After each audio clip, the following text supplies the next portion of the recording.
Hallelujah. യേശുവേ സ്തോത്രം, യേശുവേ നന്ദി. വിശുദ്ധ യോഹന്നാന്റെ സുവിശേഷം 5-ാം അധ്യായം 24-ാം തിരുലിഖിതം. സത്യം സത്യമായി ഞാൻ നിങ്ങളോട് പറയുന്നു, എൻ്റെ വചനം കേൾക്കുകയും എന്നെ അയച്ചവനെ വിശ്വസിക്കുകയും ചെയ്യുന്നവന് നിത്യജീവനുണ്ട് എന്നരുളി ചെയ്ത യേശുക്രിസ്തുവിൻ്റെ അത്ഭുത നാമത്തിൽ നിങ്ങൾക്കേവർക്കും കൃപയും സമാധാനവും. Praise the Lord. ഇന്ന് നാം ചിന്തിക്കുന്നത് നിഷേധി നീ കാല് തട്ടി വീഴും എന്നതിനെ കുറിച്ചാണ്. ജെറമ്യ പ്രവചനത്തിൽ 50-ാം അധ്യായത്തിൽ 32-ാം തിരുലിഖിതം. അഹങ്കാരി നീ കാല് തട്ടി വീഴും, നിന്നെ എഴുന്നേൽപ്പിക്കാൻ ആരും ഉണ്ടായിരിക്കുകയില്ല. ഈ നിമിഷങ്ങളിൽ പ്രിയപ്പെട്ട ദൈവമക്കളെ, സ്വർഗരാജ്യത്തിൻ്റെ ഉന്നതമായ ഒരു ശക്തി പ്രവാഹത്തിലേക്ക് എന്നെയും നിങ്ങളെയും പരിശുദ്ധാത്മാവ് കൂട്ടിക്കൊണ്ട് വന്നിരിക്കുകയാണ്. കഴിഞ്ഞ നാളുകളിൽ ഇതുപോലുള്ള ആത്മീയ ശുശ്രൂഷകളിൽ പങ്കുചേർന്ന ആയിരക്കണക്കിന് ദൈവമക്കളുടെ ജീവിതത്തിൽ വലിയ അത്ഭുതങ്ങളും അടയാളങ്ങളും യേശുക്രിസ്തുവിന്റെ നാമത്തിൽ സംഭവിച്ചിട്ടുണ്ട്. ഒരു സംഭവം നിങ്ങളുടെ ശ്രദ്ധയിലേക്ക് കൊണ്ടുവരാം. എൻ്റെ പേര് ബേബി. വീട് തൃശ്ശൂർ ജില്ലയിലുള്ള പീച്ചി ഡാം, വെള്ളക്കാരിത്തടം ഇടവക. എൻ്റെ കഴുത്തിൽ ഒരു മുഴ വന്നു. 2007 ഡിസംബർ മാസത്തിൽ അത് കീറി. എന്നാൽ വീണ്ടും മറ്റൊരു മുഴ വന്നു, അതും കീറിക്കളഞ്ഞു. അങ്ങനെ 6 മുഴകൾ അടുപ്പിച്ചടുപ്പിച്ച് എൻ്റെ കഴുത്തിൽ വന്നു. അത് 6 കീറിക്കളഞ്ഞെങ്കിലും ടെസ്റ്റുകൾ മുഴുവൻ നടന്നെങ്കിലും എനിക്ക് കാര്യമായി രോഗശമനമുണ്ടായില്ല. വീണ്ടും എൻ്റെ നെഞ്ചിൽ ഒരു വലിയ മുഴ പ്രത്യക്ഷപ്പെട്ടു. ഡോക്ടർ പറഞ്ഞു അമലയിൽ പോയി ചികിത്സ നേടുക. എന്നാൽ എൻ്റെ വിശ്വാസികളായ സ്നേഹിതരുടെ പ്രേരണയാൽ ഞാൻ അട്ടപ്പാടി സഗിയോൻ ധ്യാനകേന്ദ്രത്തിലേക്ക് പോയി. അവിടെയുള്ള ആത്മീയ ശുശ്രൂഷകളിൽ പങ്കുചേർന്നു. ആ സമയത്ത് അച്ഛൻ വിളിച്ചു പറഞ്ഞു, കഴുത്തിൽ വീണ്ടും വീണ്ടും മുഴ വരുന്ന ഒരു സഹോദരനെ യേശു സുഖപ്പെടുത്തുന്നു എന്ന്. ഞാൻ വീട്ടിൽ വന്ന് എൻ്റെ കഴുത്തിൽ നോക്കിയപ്പോൾ എൻ്റെ കഴുത്തിലും നെഞ്ചിലും ഉണ്ടായിരുന്ന മുഴകൾ പരിപൂർണമായും അപ്രത്യക്ഷമായിരിക്കുന്ന കാഴ്ചയാണ് കണ്ടത്. പിന്നെ ഇപ്പോൾ 4 വർഷങ്ങൾ കഴിഞ്ഞെങ്കിലും എൻ്റെ ശരീരത്തിൽ മുഴയോ അതിനെ തുടർന്നുള്ള മറ്റ് അസ്വസ്ഥതകളോ എന്നെ അലട്ടിയിട്ടില്ല. ഹല്ലേലൂയ. തൃശ്ശൂർ ജില്ലയിലെ പീച്ചിയിൽ നിന്ന് ഇതാ ഒരു എളിയ പൈതൽ തൻ്റെ ജീവിതത്തിൻ്റെ അനുഭവം നമ്മോട് സാക്ഷ്യപ്പെടുത്തുകയാണ്. ഹല്ലേലൂയ. മറ്റൊരു വ്യക്തിയുടെ അനുഭവം കൂടെ നിങ്ങളുടെ ശ്രദ്ധയിലേക്ക് കൊണ്ടുവരാം. ഞാൻ അഭിഷേകാഗ്നി സ്ഥിരമായി കാണുന്ന ഒരു വ്യക്തിയാണ്. എനിക്ക് 68 വയസ്സുണ്ട്. എൻ്റെ ഭാര്യ ക്യാൻസർ രോഗത്തെ തുടർന്ന് 5 വർഷം മുമ്പ് മരിച്ചുപോയി. ഇപ്പോൾ ഞാനും മകനുമാണ് ഭവനത്തിലുള്ളത്.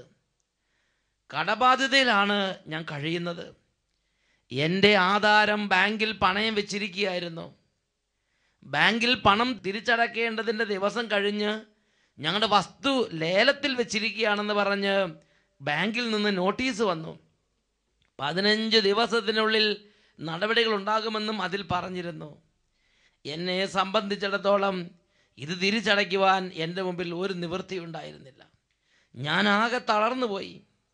ആ ആഴ്ചയിൽ ഞായറാഴ്ചയിൽ അഭിഷേകാഗ്നി പ്രോഗ്രാമിൽ പങ്കെടുത്തുകൊണ്ടിരുന്നപ്പോൾ 40 ദിവസം വിശ്വാസപ്രമാണം ചൊല്ലി പ്രാർത്ഥിച്ച ഒരു മകൻ്റെ അനുഭവ സാക്ഷ്യം അച്ഛൻ വായിക്കുന്നത് കേട്ടു. ഞാനും വിശ്വാസത്തോടെ എൻ്റെ കുടുംബത്തിലെ ഈ കഠിനമായ പ്രശ്നം സമർപ്പിച്ച് ഓരോ ദിവസവും 33 വിശ്വാസ പ്രമാണം വെച്ച് ചൊല്ലി പ്രാർത്ഥിക്കുവാൻ തുടങ്ങി. രാവിലെയും ഉച്ചയ്ക്കും വൈകിട്ടുമായി ഞാനത് ചൊല്ലി പൂർത്തിയാക്കിക്കൊണ്ടിരുന്നു. ദൈവം എൻ്റെ ജീവിതത്തിൽ അത്ഭുതം പ്രവർത്തിച്ച് വഴി തുറക്കണമേ, ഇത് മാത്രമായിരുന്നു എൻ്റെ പ്രാർത്ഥന. 31-ാമത്തെ ദിവസം അളിയൻ്റെ മകൻ എൻ്റെ ഭാര്യയുടെ ഷെയർ 3 ലക്ഷം രൂപ തരാമെന്നും നിങ്ങളെല്ലാവരും ഒപ്പിട്ട് തരണമെന്നും പറഞ്ഞ് വിളിച്ചു.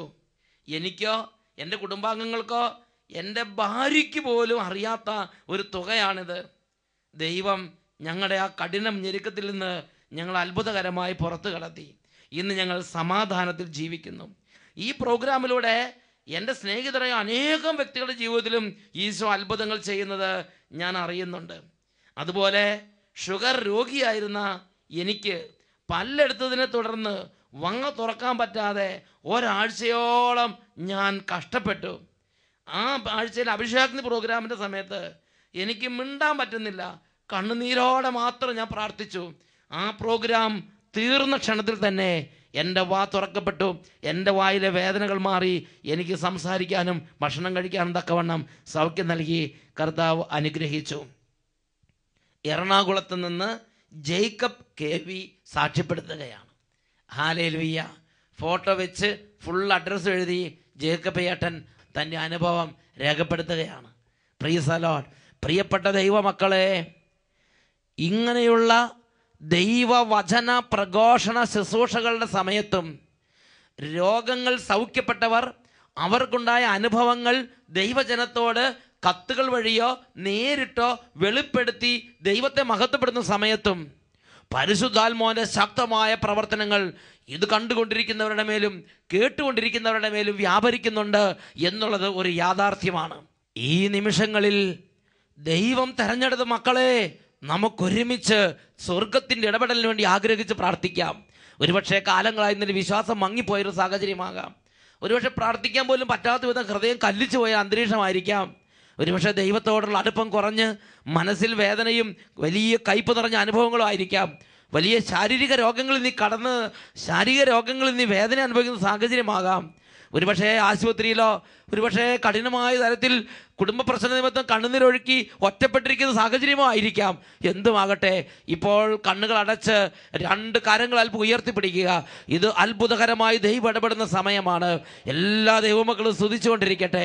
Hallelujah, hallelujah. ചെറിയ കുട്ടികൾ സ്തുതിക്കട്ടെ. യുവതി യുവാക്കന്മാർ, കുടുംബനാഥന്മാർ, കുടുംബനാഥകളും കുടുംബം ഒന്നിച്ച് ദൈവത്തെ ആരാധിക്കട്ടെ. സമൂഹം ഒന്നിച്ച് കർത്താവിനെ ആരാധിക്കട്ടെ. Hallelujah, hallelujah, hallelujah. യോഹന്നാന്റെ സുവിശേഷം 3-ാം അധ്യായം 34-ാം തിരുലിഖിതം. ദൈവം അളന്നല്ല ആത്മാവിനെ നൽകുന്നത്. ഓ പിതാവേ, ഈ സമൂഹത്തിൽ അളവുകൾ കൂടാതെ അങ്ങയുടെ ആത്മാവിനെ വർഷിക്കണമേ. Hallelujah, hallelujah, hallelujah. യേശുവേ, ആരാധന, ആരാധന, ആരാധന. യോഹന്നാന്റെ സുവിശേഷം 20-ാം അധ്യായം 22-ാം തിരുലിഖിതം. ഇത് പറഞ്ഞിട്ട് അവൻ അവരുടെ മേൽ നിശ്വസിച്ചുകൊണ്ട് അവരോട് അരുളി ചെയ്തു, നിങ്ങൾ പരിശുദ്ധാത്മാവിനെ സ്വീകരിക്കുവിൻ. ഓ പിതാവേ, ഓ കർത്താവേ, ഇപ്പോൾ ഈ സമൂഹത്തിൽ പ്രാർത്ഥിച്ചുകൊണ്ടിരിക്കുന്ന ഓരോ മകന്റെ മേലും ഓരോ മകളുടെ മേലും ആത്മാവിൻ്റെ അത്ഭുതകരമായ ഒരു പ്രവാഹം ഉണ്ടാകാൻ അവിടുന്ന് തന്നെ ഇടപെടണമേ. ആത്മാവിൻ്റെ പ്രവാഹം മങ്ങിപ്പോയവര്, ആത്മാവിൻ്റെ സ്പർശനങ്ങൾ നഷ്ടപ്പെട്ടു പോയവര്, പരിശുദ്ധാത്മാവിനെ നിർവീര്യമാക്കിയവര്, പരിശുദ്ധാത്മാവിനെ ദുഃഖിപ്പിച്ചവര്, പരിശുദ്ധാത്മാവിനെ ഉപേക്ഷിച്ച് കളഞ്ഞവര്, ദൈവരാജ്യം വിട്ടുകളഞ്ഞവര്, ഉറകെട്ടുപോയി ഉപ്പ് പോലെ ജീവിതം അന്നിച്ചു പോയവര്, എല്ലാവരുടെ മേലും ആത്മാവിൻ്റെ ഒരു പുതിയ പ്രവാഹം വ്യാപരിക്കട്ടെ. യേശുക്രിസ്തുവിന്റെ നാമത്തിൽ അത്ഭുതങ്ങളും അടയാളങ്ങളും രോഗശാന്തികളും സംഭവിക്കാൻ തക്കവിധം പരിശുദ്ധാത്മാവിന്റെ ശക്തി വ്യാപരിക്കട്ടെ. കരങ്ങൾ ഉയർത്തി എല്ലാവരും സ്തുതിക്കുന്നു. Hallelujah, hallelujah, hallelujah. പരിശുദ്ധാത്മാവേ, ഈ സമൂഹത്തിന് മേൽ വ്യാപരിക്കണമേ. വചനം കേൾക്കാൻ തടസ്സപ്പെട്ടിരിക്കുന്ന ഏതെങ്കിലും മകനോ മകളോ ഇപ്പോൾ ഈ സമൂഹത്തിലുണ്ടെങ്കിൽ, പ്രാർത്ഥിക്കാൻ തടസ്സം അനുഭവിക്കുന്ന ഏതെങ്കിലും മകനോ മകളോ ഈ സമൂഹത്തിലുണ്ടെങ്കിൽ, ദൈവരാജ്യ സംബന്ധമായ കാര്യങ്ങളിൽ ബന്ധം വിച്ഛേദിക്കപ്പെട്ട അവസ്ഥയിൽ സാത്താൻ കെട്ടിയിട്ടിരിക്കുന്ന ആരെങ്കിലും ഈ സമൂഹത്തിലുണ്ടെങ്കിൽ, ഇപ്പോൾ കർത്താവായ യേശുവിന്റെ നാമത്തിൽ കൽപ്പിക്കുന്നു, സാത്താന്യ പീഡകൾ ഇപ്പോൾ ഈ ദൈവമക്കളിൽ നിന്ന് വിട്ടുമാറി പോകട്ടെ. Hallelujah, hallelujah. യേശുവേ, ആരാധന, ആരാധന.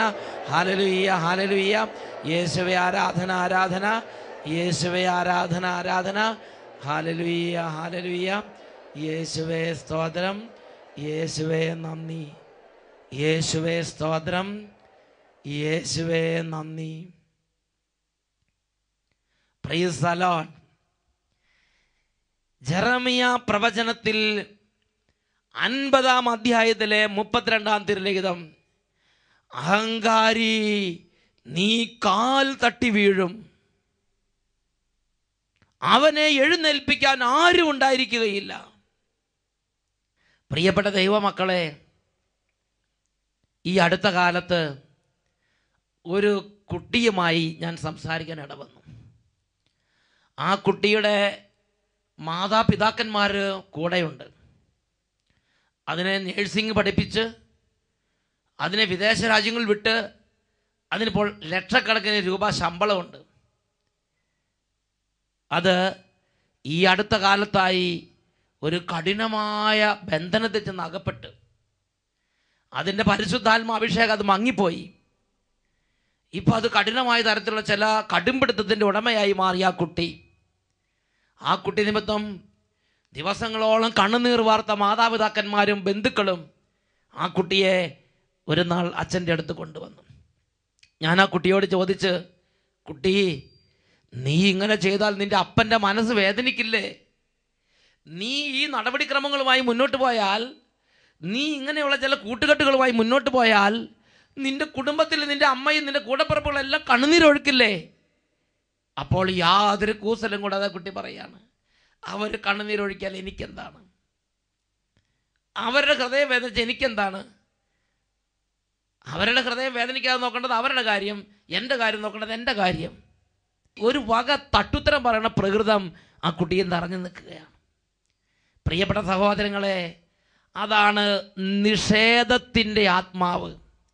നിഷേധത്തിൻ്റെ ആത്മാവ് ഈ ലോകത്തിൽ ഓരോ കുടുംബവും, ഓരോ സമൂഹവും, ഓരോ ഇടവകകളും, ഓരോ പ്രാർത്ഥനാ ഗ്രൂപ്പുകളും തകർക്കാൻ, കണ്ണുനീർ വാർക്കാൻ സാത്താൻ വളരെ കൗശലപൂർവ്വം കൊണ്ടുവന്ന് നട്ടുപിടിപ്പിക്കുന്ന അരൂപിയാണ്, നട്ടുപിടിപ്പിക്കുന്ന ആത്മാവിൻ്റെ പേരാണ് നിഷേധത്തിൻ്റെ ആത്മാവ്. ഈ നിഷേധത്തിൻ്റെ ആത്മാവ് ഒരു വ്യക്തിയുടെ മേൽ പ്രവർത്തിക്കാൻ തുടങ്ങുമ്പോൾ ആ വ്യക്തി ഒരു നിഷേധിയായി മാറും. തൊട്ടതിനും പിടിച്ചതിനെല്ലാം നിഷേധത്തരം പറയുന്ന ഒരു സ്വഭാവത്തിനുടമയായി ഞാനും നിങ്ങൾ മാറും.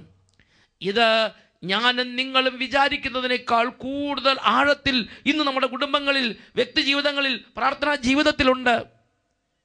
തിമോത്തിയോസിന്റെ 2-ാം ലേഖനത്തിൽ 3-ാമത്തെ അധ്യായത്തിൽ 1 മുതൽ 3 വരെയുള്ള തിരുലിഖിതങ്ങൾ, ഒരു കാര്യം മനസ്സിലാക്കിക്കൊള്ളുക, അവസാന നാളുകളിൽ ക്ലേശപൂർണമായ ദിനങ്ങളുണ്ടാകും. അപ്പോൾ സ്വാർത്ഥ സ്നേഹികളും ധനമോഹികളും അഹങ്കാരികളും ഗർവിഷ്ഠരും വിശുദ്ധിയില്ലാത്തവരുമായ മക്കളുണ്ടാകും.